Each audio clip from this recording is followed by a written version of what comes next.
बहुत समय पहले की बात है। कैलाश पर्वत पर भगवान शिवजी और देवी पार्वती निवास किया करते थे। देवी पार्वती एक दिन स्नान करने जा रही थी और उन्होंने अपने निजी कमरे में किसी को भी घुसने का आदेश नहीं दिया था। इसी दौरान देवी पार्वती ने अपने शरीर से हल्दी और चंदन के उपटन लिया और एक छोटे से बच्चे का निर्माण किया। वह बालक बहुत ही सुंदर था और देवी पार्वती ने उसे जीवन दान दिया। अब वह बालक, जिसे देवी पार्वती ने स्वयं ही बनाया था, वह जीवित हो गया। पार्वती जी ने उसे कहा, तुम मेरे स्नान करने तक यहीं खड़े रहो और किसी को भी अंदर आने न देना।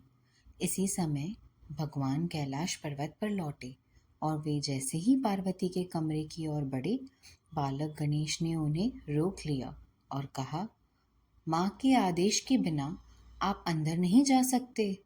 भगवान शिव ने यह देखा और वो बहुत गुस्से में आ गए। शिव जी ने उस बालक से कहा, तुम मेरे रास्ते में क्यों खड़े हो? और गुस्से में उस बालक का सिर काट दिया। जब देवी पार्वती स्नान करके बाहर आई तो उन्होंने देखा कि उनका प्रिय बेटा गणेश मरा पड़ा था। उन्होंने भगवान शिवजी से अपने बेटे को वापस जीवन में लाने की प्रार्थना की। देवी पार्वती बहुत ही दुखी और क्रोधित हो गई थी।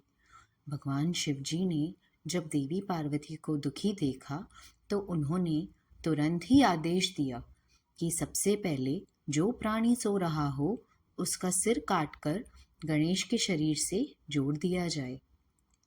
देवताओं ने जंगल में जाकर सबसे पहले सो रहे हाथी को देखा, उसका सिर काटकर गणेश के शरीर पर जोड़ दिया। इससे बाद भगवान शिव ने गणेश को जीवन दान दिया और उसे फिर से जीवित कर दिया।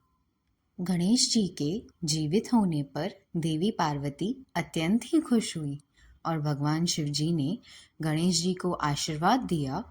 भगवान शिव जी ने कहा, तुम अब सभी देवताओं से पहले पूजे जाओगे और तुम्हारी पूजा से हर व्यक्ति का जीवन सुखमयी हो जाएगा।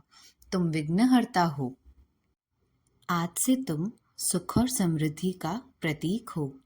तो चलिए मिलकर बोलें, गणपति बप्पा मोरया।